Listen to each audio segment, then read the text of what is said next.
संविधान जो एक किताब है, इसमें भी कुछ ऐसी चीजें बताई हुई हैं जो संविधान आपको मदद करेगा, आपके देश को जानने में मदद करेगा, आपके लोगों को जानने में मदद करेगा, लोग किस तरह की सोच रखते हैं, सरकार के किस तरह के कर्तव्य हैं, किस तरह का आपका देश है, ये सारी चीजें आपको आपके कॉन्स्टिट्यूशन के प्रीफेस से मिल जाएंगी, जिस प्रीफेस को मैं बोलता हूं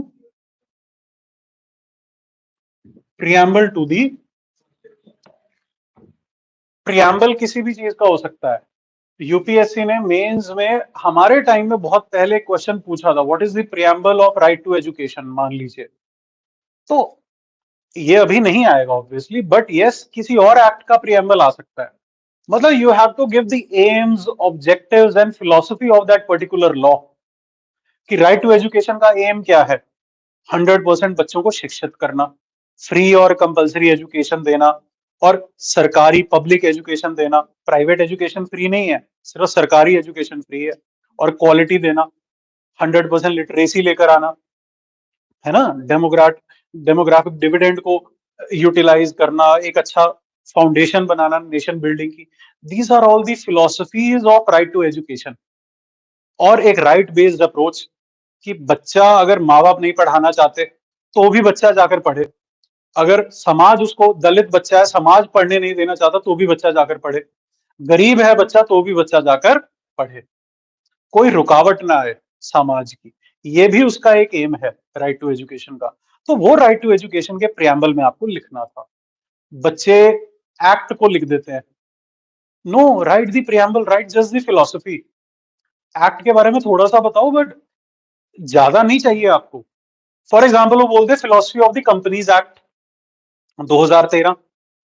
even I don't know all the provision, 150 provision है कंपनीज एक्ट की। I don't know all of them, but yes I know the important ones, and the important ones what they are the philosophy. तुम्हारे भी जो जो preamble की terms हैं, ये provisions ही हैं। इक्वालिटी, लिबर्टी, जस्टिस, सॉवरेनिटी, ये सब प्रोविजंस हैं तुम्हारे कॉन्स्टिट्यूशन की, ये इंपॉर्टेंट प्रोविजंस हैं। तो प्रियम्बल अगर किसी भी चीज का पूछ लिया जाए आपसे, इट मीन्स उसका एम, ऑब्जेक्टिव, इंस्पिरेशन, उसकी फिलॉसफी क्या है, किस चीज को सर्व करना, उसका पर्पस क्या है। ठीक है। तो यहां पर भी जो प्रियम्बल टू द कॉन्स्टिट्यूशन है, it serves the purpose of the constitution. It says और it reads that we the people of India having solemnly resolved to constitute India into a sovereign, socialist, secular, democratic republic and to give to each of its citizens, हम भारत के हर नागरिक को क्या क्या देना चाहते हैं, अपना जस्टिस, किस किस तरह की justice, socio economic, economic and political. उसके बाद liberty, liberty of thought, expression, belief, faith and worship. उसके बाद इक्वालिटी, किस तरह की, of status and of opportunity. And उससे क्या होगा, to promote amongst them all fraternity. Fraternity से क्या होगा, which will ensure the, yes, dignity of the individual and unity and integrity of the nation. And on this day, 26 November 1949, we adopt, enact and give to ourselves the Constitution of India. ये preamble आपका read करता है। ये लिख देता हूं मैं, लाइनें लिखनी होती है हमें क्योंकि बच्चों को समझ तभी में आता है। So we the people having solemnly resolved to constitute India, कि हम भारत को कैसा बनाना चाहते हैं, हम भारत को sovereign, socialist, secular, democratic republic बनाना चाहते हैं।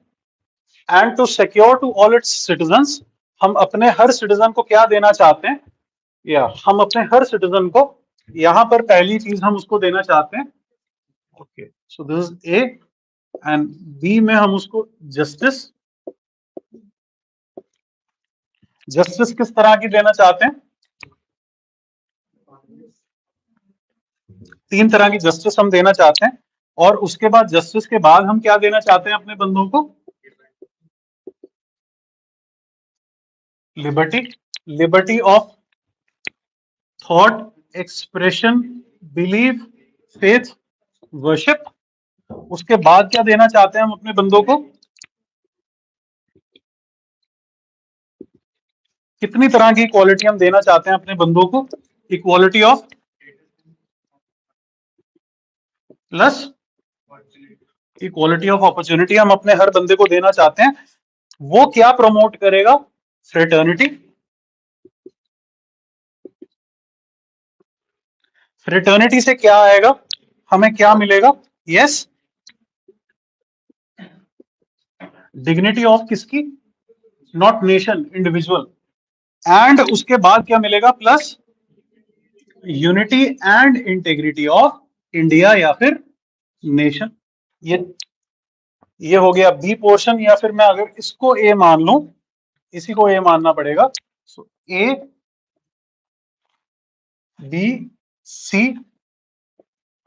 और चौथी चीज कि ऑन दिस डे 26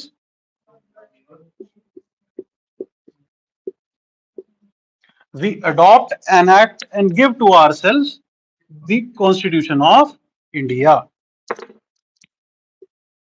ठीक है, और यहां पर सिग्नेचर्स अपेंड हो जाए।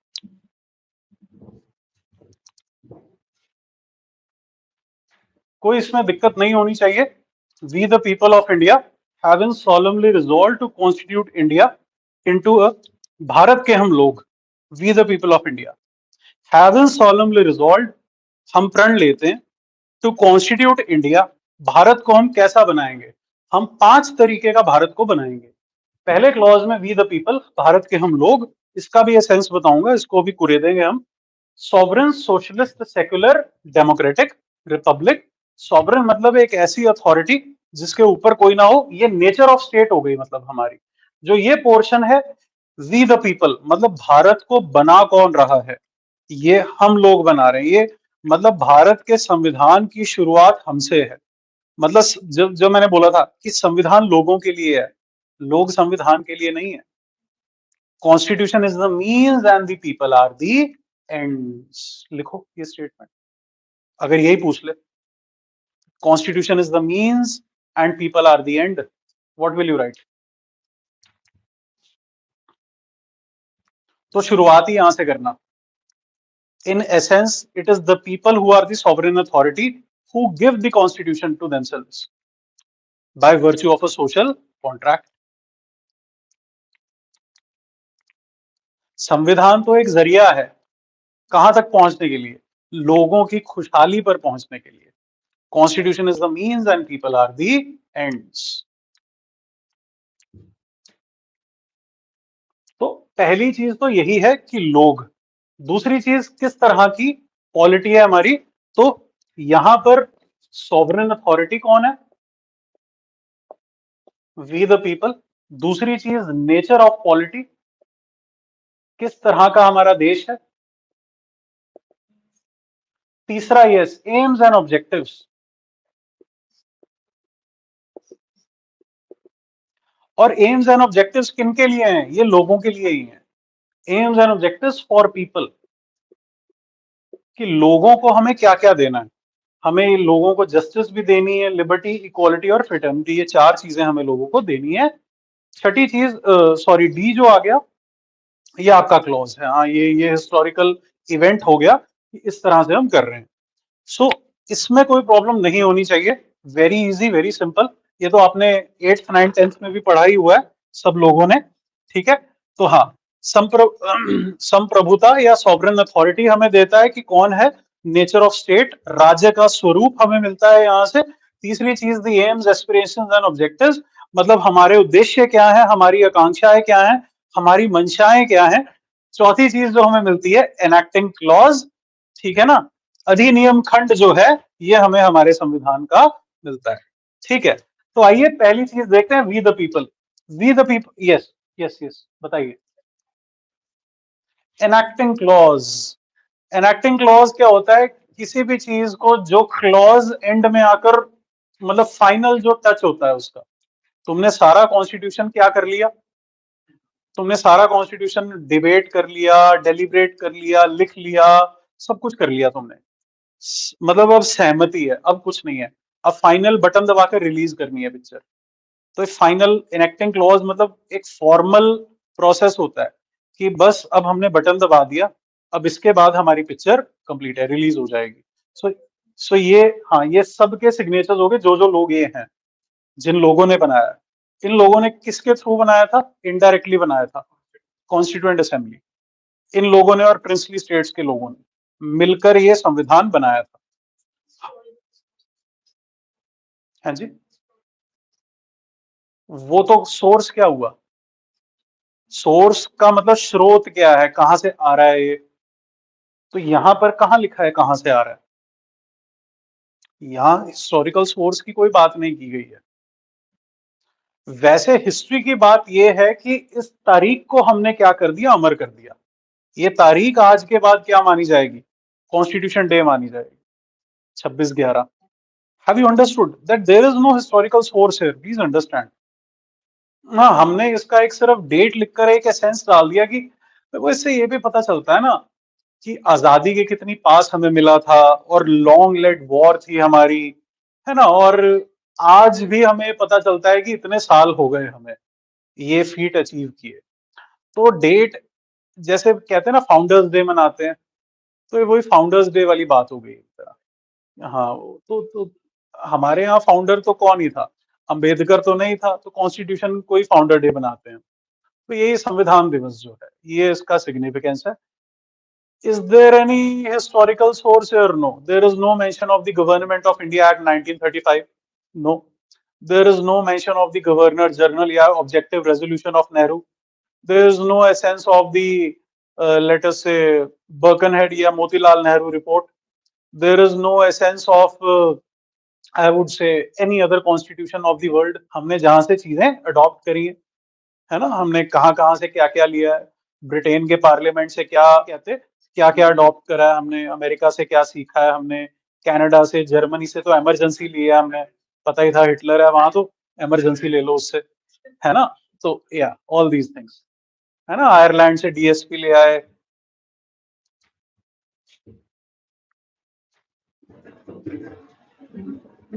एक एक करके इसको डिस्कस करूंगा अब मैं, इन सब चीजों को करें डिस्कस।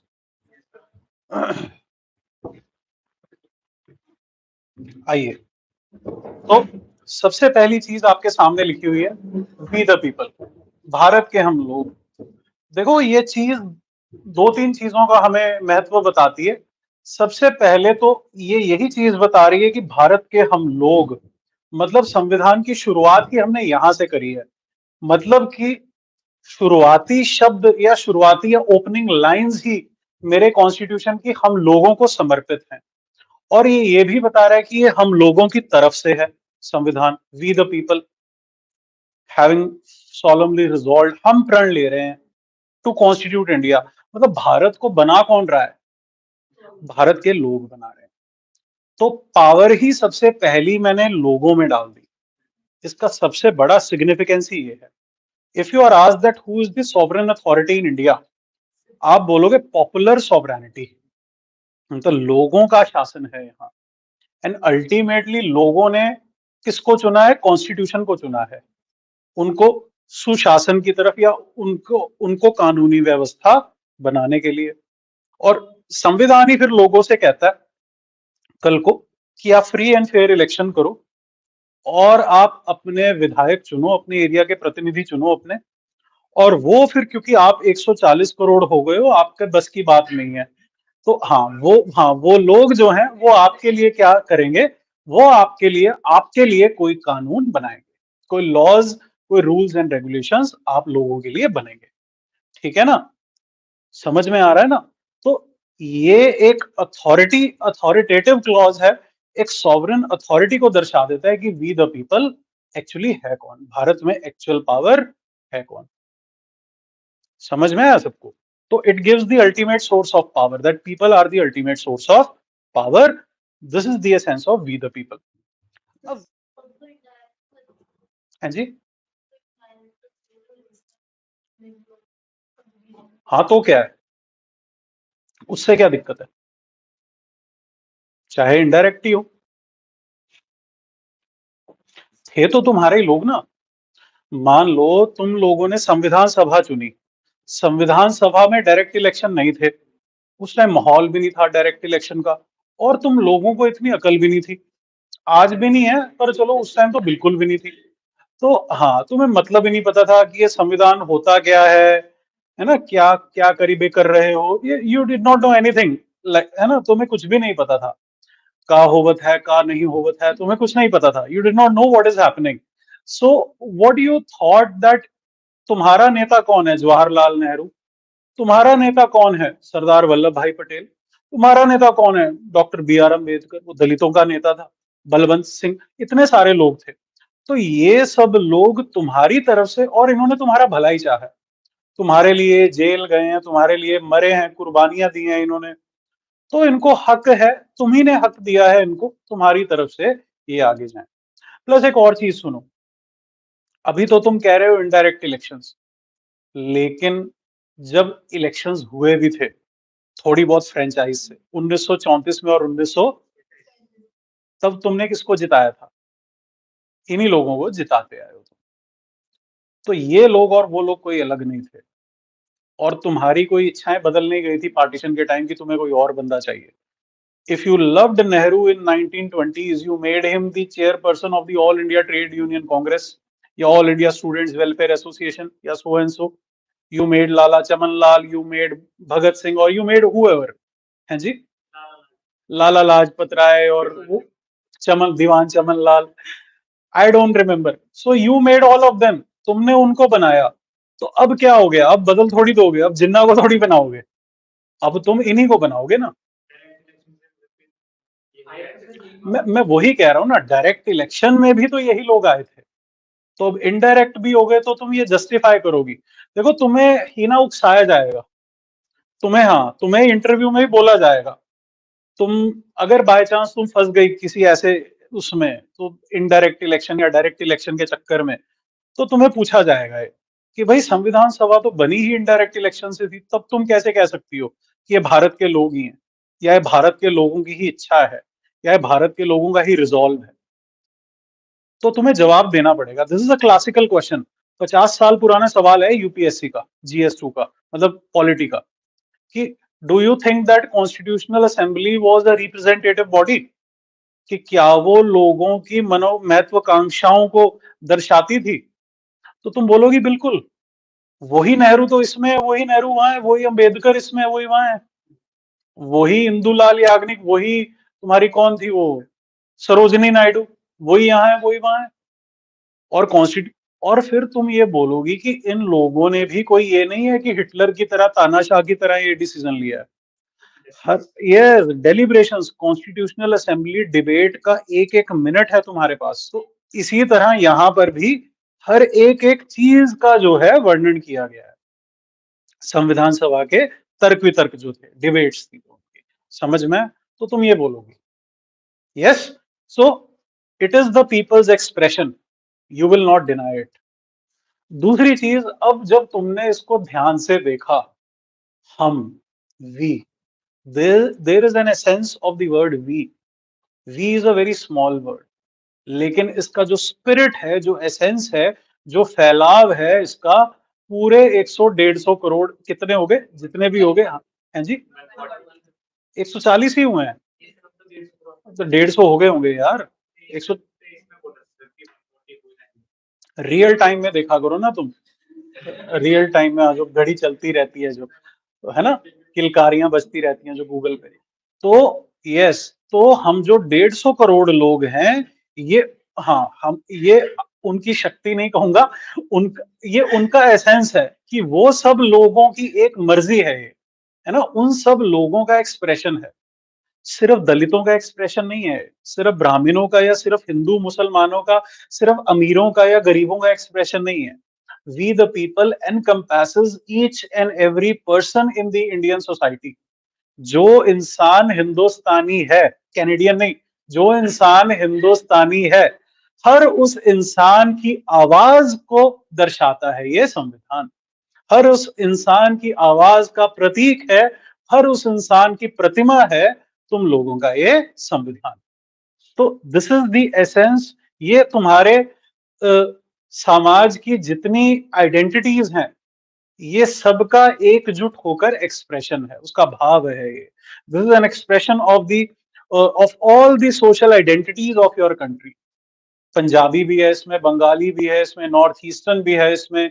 इसमें जो सीए के बाद जो वो अफगानिस्तानी पाकिस्तानी आ रहे हैं, वो लोग भी हो जाएंगे अब इसमें 6 साल बाद। तो हर इंसान है इसमें, समझ में आ रहा है?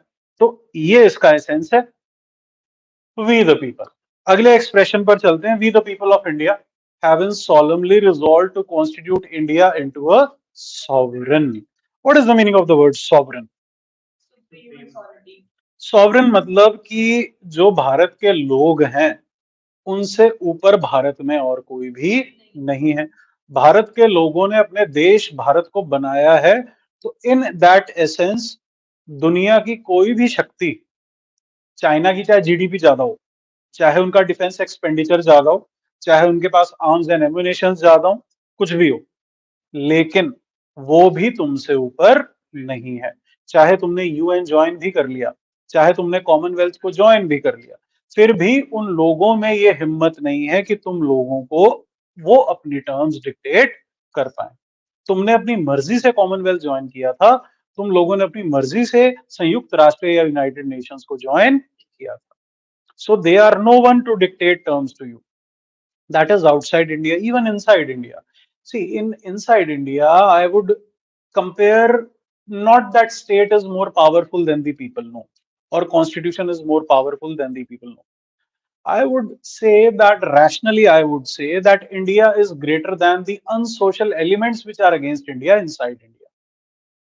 जो हमारे देश के अंदर असामाजिक तत्व हैं, ऐसी शक्तियां जो हमारे देश के खिलाफ जा रही हैं, हमारे देश के अंदर रहकर, हमारा देश उन लोगों से बड़ा है और हम उन शक्तियों को, उन दैवी शक्तियों को हम क्या करेंगे, हरा कर रहेंगे, है ना? Those evil powers we will defeat them. कौन कौन है इविल पावर्स हमारे देश में? टेररिस्ट हैं, और सेसेशनिज्म, सेपरेटिस्ट, हाँ, to some extent naxalism, yes, untouchability, yes, communalism, casteism, communalism, all the inequality. आजादी किस किस से चाहिए थी जेएनयू वालों को? उन सबके नाम डाल सकते हो, है ना? जिससे आजादी चाहिए थी उनको, ये भुखमरी से, इन्हीं चीजों से आजादी चाहिए थी ना उनको। भुखमरी से आजादी, रेसिज्म से, है ना, भेदभाव से आजादी, हम लेके रहेंगे आजादी, है ना, ऑल दैट। ये सब चीजों से उन लोगों को आजादी चाहिए। तो सॉवरेन तुम ये बोलोगे कि इंटरनल सॉवरेनिटी मीन्स जो अच्छे लोग हैं उनकी बुराई पर जीत, अच्छाई पर बुराई की जीत। That means, yes, that means internal sovereignty. That जो सोशल एलिमेंट्स हैं, उन लोगों को, जो even the criminals, the rapists of your society, है ना, they are also unsocial, they are also not allowing India to build as a nation, है ना? Crimes against women, human trafficking against children, untouchability कराने वाले, सती कराने वाले, those corrupt politicians and all that, corrupt people, all that. ये है sovereignty का मतलब। Who is sovereign in India? Parliament, judiciary, government, constitution, or people? See, popular sovereignty means people. Yes, constitution is the highest law of land, but that highest law of land has also been sanctioned by the people of India. So ultimately, वही, that constitution is the means and people is the end. वो एक जरिया है, वो एक मंजिल है। ये आप इतने शायराना मत होना वहां पर, बट हाँ, वो जरिया है, means that is a means, and मंजिल क्या है? The end, that is the people, welfare of the people. हाँ, सीरीज यही बता रहा था कि उसमें मतलब 20 साल भी अंसल्स क्योंकि पावरफुल थे, इंडिया में बिल्डर्स थे, और आधी दिल्ली की प्रॉपर्टी उनके पास है, अंसल्स के पास आज भी है। तो उनका एक सिनेमा आया, उस सिनेमा में, इतने बड़े सिनेमा में 2 फायर एक्सटिंग्विशर भी नहीं थे।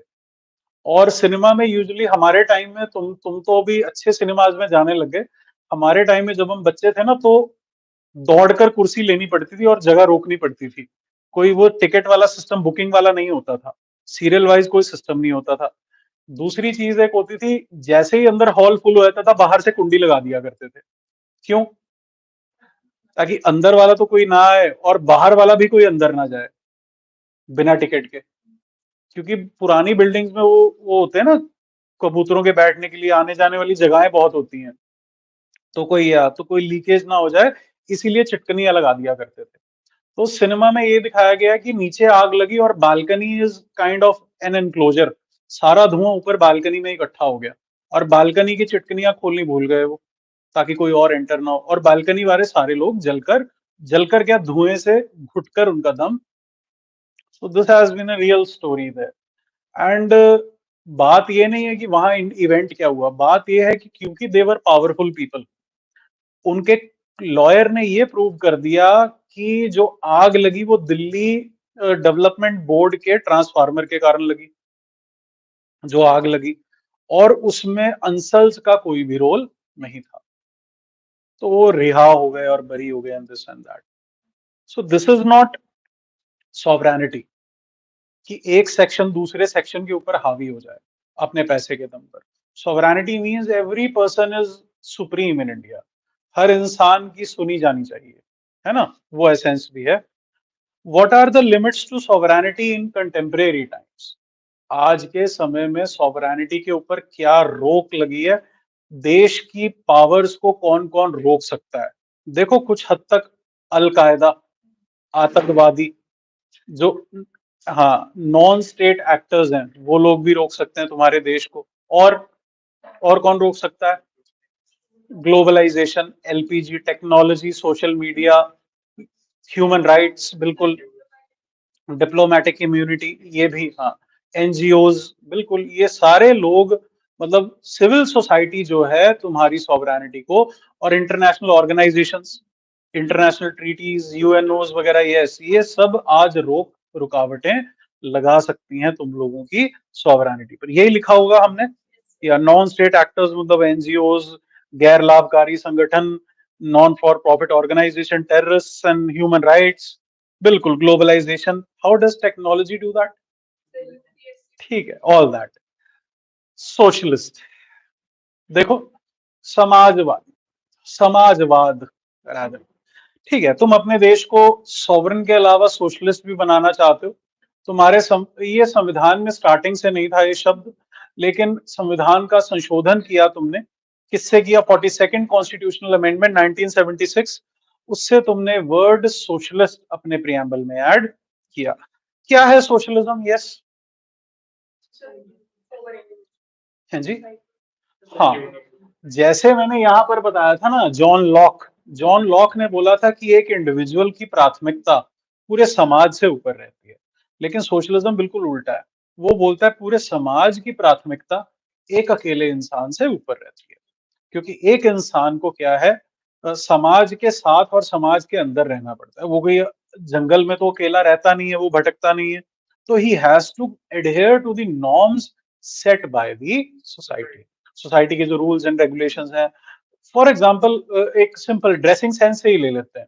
हमारे यहाँ इंडिया में सोसाइटी के नॉर्म्स कुछ अलग हैं, हम उसी तरह के कपड़े पहनते हैं, और खाने पीने के भी नॉर्म्स हमारे बिल्कुल अलग हैं, हम उसी तरह के हमारे खाने पीने की आदतें हैं।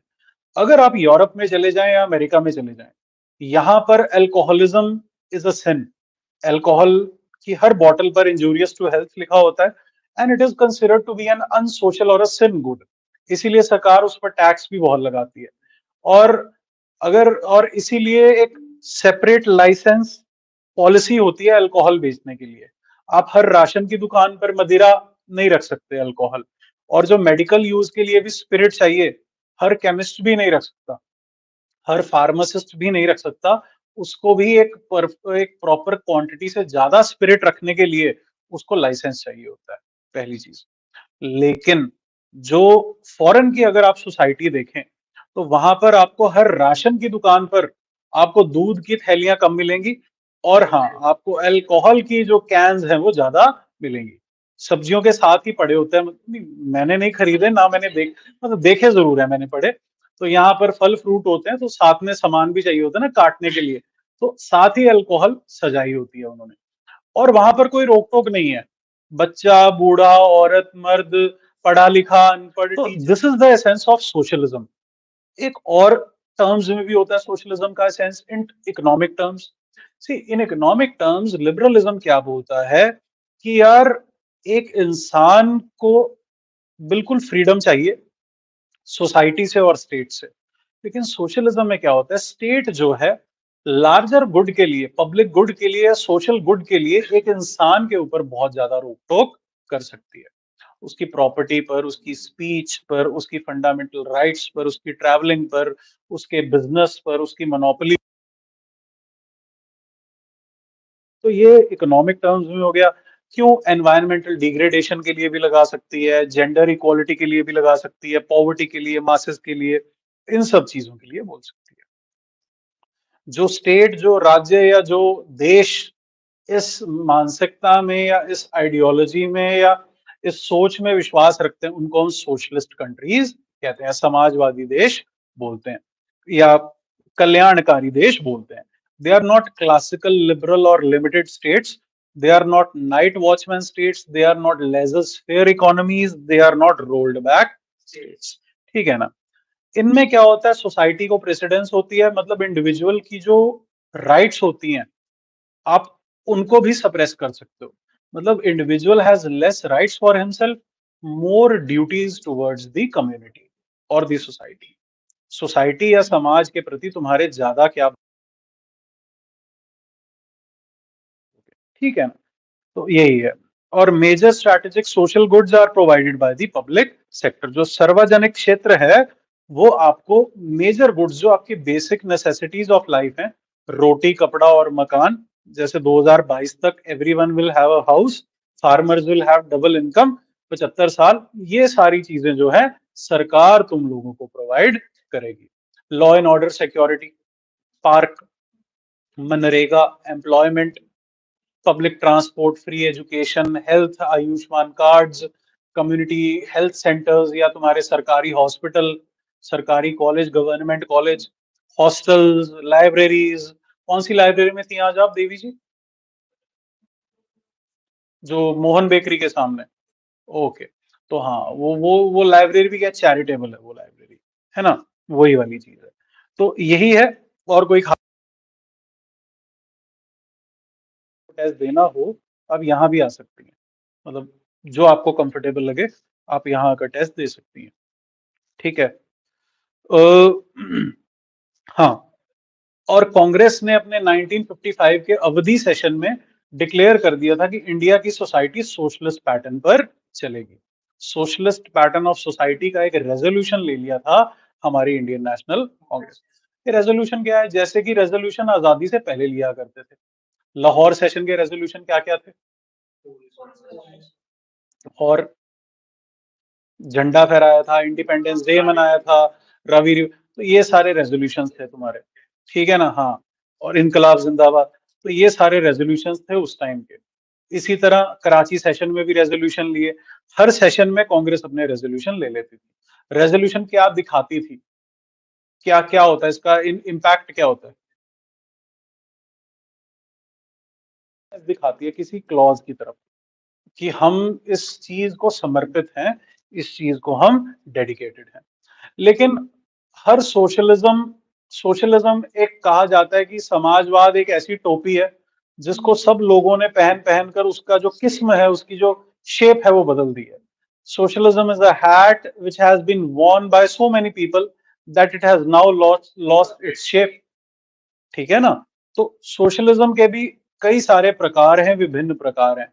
हमारा Indian socialism is different from Soviet socialism, it is different from Chinese type of या Yugoslavian type of socialism, it is different from communism। Okay, Indian socialism. हाँ, इंडियन सोशलिज्म देखो बाकी सारे सोशलिज्म से डिफरेंट है। देखो, हमने आजादी के टाइम दो तरह की जंग लड़ी थी।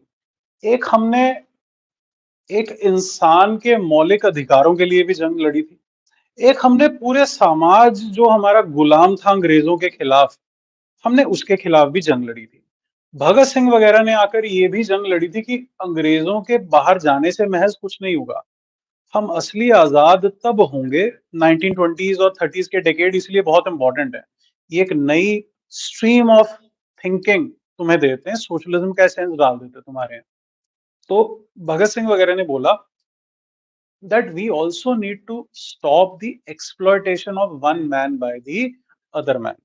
मतलब they were also targeting Zimidars and big landlords and the Brahmins and the caste divide and all those urban rural divide in the Indian society.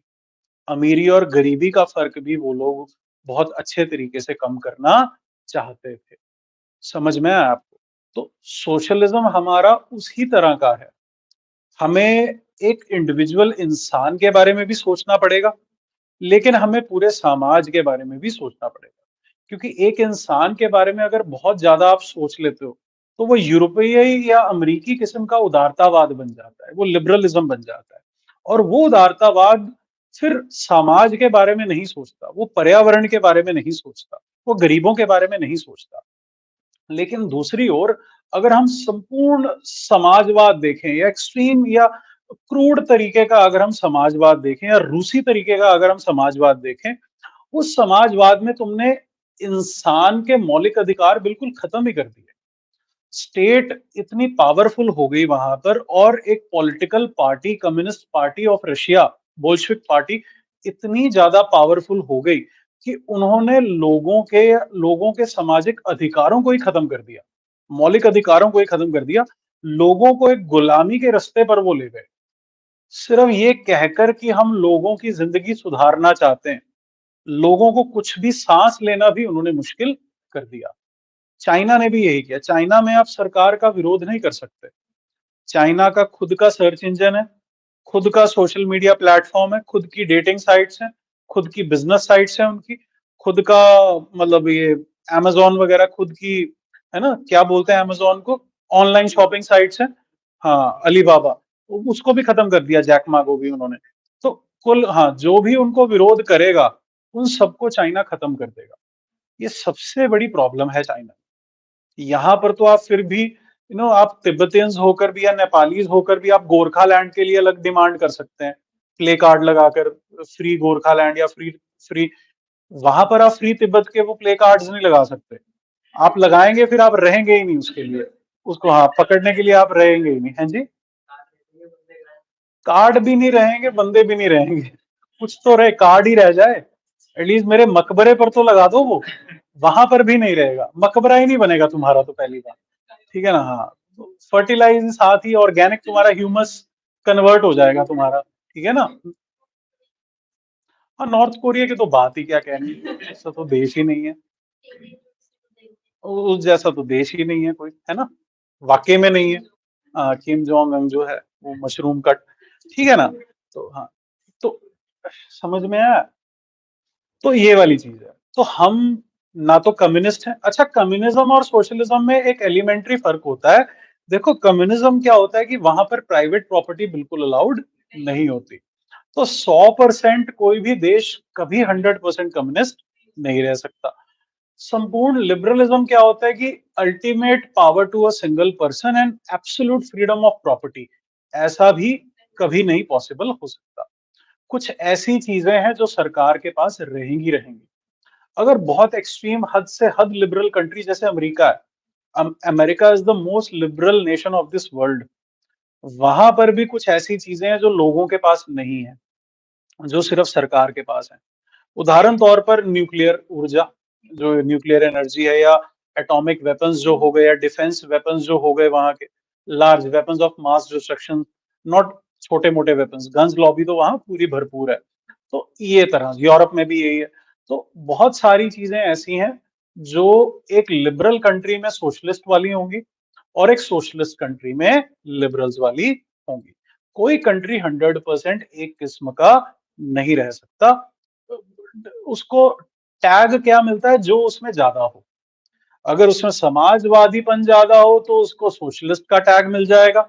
अगर उसमें समाजवाद कम हो और लिबरल पॉलिसीज ज्यादा हो तो उसे लिबरल का टैग मिल जाएगा। हम लोगों को क्या टैग मिला? नेहरू का टैग। नेहरू ने दोनों को मिक्स रखा। तुम्हें फंडामेंटल राइट्स भी दे दी, तुम्हें राइट टू प्रॉपर्टी भी दे दी, लेकिन प्रॉपर्टी तुम्हारी फंडामेंटल राइट्स के चैप्टर से बाहर भी निकाल दी, ताकि तुम सीधे 32 ना पहुंच जाओ अगर सरकार तुम्हारी प्रॉपर्टी को कल को एक्वायर कर भी ले। लेकिन क्योंकि ये कॉन्स्टिट्यूशनल राइट है तो इतनी आसानी से ली भी नहीं जा सकती। इसीलिए तुम्हें उसका फेयर कंपनसेशन मांगने का भी 300A में हक, यस, बिल्कुल मिल जाता है। इसको फेबियन सोशलिज्म भी कहते हैं, मतलब पीसफुल रोड टू सोशलिज्म। देखो, जो कम्युनिस्ट टाइप ऑफ सोशलिज्म थे या जो मार्क्सवादी टाइप ऑफ सोशलिज्म थे, उन सोशलिज्म में आतंक का बहुत बड़ा किरदार था। समाज को परिवर्तित करने में आतंक का या वायलेंस का या हथियारों का बहुत बड़ा योगदान था। लेकिन हमारा है गांधीयन सोशलिज्म या नेहरूवियन सोशलिज्म, और ये दोनों क्या थे? शांति प्रिय इंसान थे। नॉन वायलेंट तरीके से ही और अच्छे लेजिटिमेट तरीकों से ही हमें सोशलिज्म चाहिए था। इसको तुम डेमोक्रेटिक, इसीलिए तुम इसको डेमोक्रेटिक या लोकतांत्रिक समाजवाद भी बोलते हो। डेमोक्रेटिक तरीका मतलब यही होता है लोगों की रजामंदी से हो। रजामंदी मारकाट में नहीं होती कभी भी। रजामंदी कंसेंसस में होती है, सहमति में होती है। जब सारे एक दूसरे की बातों से सहमत हों, तब रजामंदी माना जाता है। जबरदस्ती तो गुंडागर्दी होगी ना, फिर तो फिर कातिया वाला हो गया सोशलिज्म तुम्हारा। वैसा हमारा सोशलिज्म नहीं है। तो चाइनीज नहीं है, रशियन नहीं है, युगोस्लावियन नहीं है, कम्युनिस्ट नहीं है, ठीक है। और इतने ज्यादा लिबरल भी हम नहीं है कि हम लंदन बन जाएं या फिर हम अमेरिका बन जाएं, है ना। हाँ, लेस रेडिकल है, हम वायलेंट नहीं है। हाँ, मोर प्रैक्टिकल है। वास्तविकताएं जो हैं उनके हिसाब से हमने इस चीज को चुना है। देखो, गांधीयनिज्म जो था ना, या जो गांधीवाद था, वो भी समाजवाद है। लेकिन गांधीवाद एक बहुत ही काल्पनिक समाजवाद था। It was an ideal type of utopian type of socialism जो कभी पॉसिबल नहीं है। गांधी कहते थे कि आर्मी खत्म कर दो। गांधी कहते थे कि हमें पुलिस की जरूरत नहीं है। तो भैया, अगर पुलिस नहीं होगी, एक दिन के लिए पुलिस की छुट्टी कर दो, तुम्हें पता लग जाएगा कि इंडिया को कितनी पुलिस की जरूरत है। और एक दिन के लिए आर्मी को सुला दो, फिर तुम्हें पड़ोसी तुम्हारे ऐसे हैं, तुम्हें अंबाला तक आ जाएगा पाकिस्तान, मुझे पूरा विश्वास है। गुजरावाला से अंबाला आ जाएंगे वो, ठीक है ना, रावलपिंडी से। तो एक, हाँ, एक ही दिन की जरूरत है। तो ठीक है ना। तो गांधीवाद के दम पर हम देश नहीं चला सकते। हम, ठीक है, हम एक दूसरे से बर्ताव अच्छा कर सकते हैं, हम अपने मन को पवित्र कर सकते हैं गांधीवाद को मानकर, लेकिन हम देश नहीं चला सकते। देश चलाने के लिए हमें सरकमस्टांसेस का, प्रैक्टिकलिटी का, वास्तविकताओं का सामना करना जरूरी है। We have hostile neighbours, we have poverty, hence we have crimes, we have hunger, hence we cannot take the idealistic Gandhian. At some places we do, but not all places. So our, you will say, our socialism is not Gandhianism. It is different from Gandhianism as well. ठीक है. It has presence of both public and private sectors. So yes, we have presence of both public and private sectors. दोनों sectors हमारे यहाँ present है. इसीलिए हमारी अर्थव्यवस्था क्या है? मिश्रित है. इसीलिए we have a mixed economy. Just like my batch, bilingual, अंग्रेजी और हिंदी का एक परफेक्ट मिक्सचर है, एक मिश्रण है, कितना सुनहरा। उसी तरह से हमारी अर्थव्यवस्था, प्राइवेट और पब्लिक स्पेस दोनों। और फिर कुछ 3 सुप्रीम कोर्ट जजमेंट्स मैंने बताई है, ये भी आप लोग याद रखेंगे। नकारा केस फेमस केस है। यस, यहाँ पर सुप्रीम कोर्ट ने नेचर ऑफ योर सोशलिज्म बताया कि it is a mix of Gandhianism and Marxism, लेकिन it is more tilted towards Gandhianism. Why? Hina, तुम समझाओ। हिना, इस लाइन का मतलब समझाओ कि ये गांधीवाद और मार्क्सवाद का जो तुम्हारा समाजवाद है, वो गांधीवाद और मार्क्सवाद का मिश्रण है। लेकिन वो गांधीवाद की तरफ ज्यादा केंद्रित क्यों है, या रुझान उसका गांधीवाद की तरफ ज्यादा क्यों है? क्या लिखोगी? हाँ, मार्क्स जो था, मार्क्स आतंक से, वायलेंस से वो बदलाव लाना चाहता था। गांधी जो थे वो एजुकेशन से और शांति से। अच्छा, जीबी पंत केस में क्या बोला? जीबी पंत केस में यही बोला, democratic socialism aims to end. पहले तो इन्होंने नाम बता दिया कि तुम्हारे सोशलिज्म का क्या है, डेमोक्रेटिक है। Aims to end what? वही घिसी पिटी चीजें, इनइक्वालिटी, हंगर, डिजीज, इग्नोरेंस, ये चीजें हैंड करने को बोल रहा है। फिर समाता केस में इगैलिटेरियन सोसाइटी आपके सोशलिज्म का एम इन्होंने बता दिया। आप अपने आंसर में मेंशन कर दोगे तो थोड़ा सा एग्जामिनर को अच्छा लगेगा, और कोई खास बात नहीं है। ब्रेक लेते हैं, उसके बाद मैं सेकुलरिज्म डिटेल में डिस्कस करूंगा, ठीक है ना, कि धर्मनिरपेक्षता आपके देश में क्या है। ये सब मेंस के क्वेश्चन है बेसिकली जो मैं डिस्कस कर रहा हूँ, और आ भी चुके हैं। हर साल कोई ना कोई आ जाता है इनमें से। ऑनलाइन लोगों, कोई टेंशन, कोई पीड़ा आपको? Yes, online people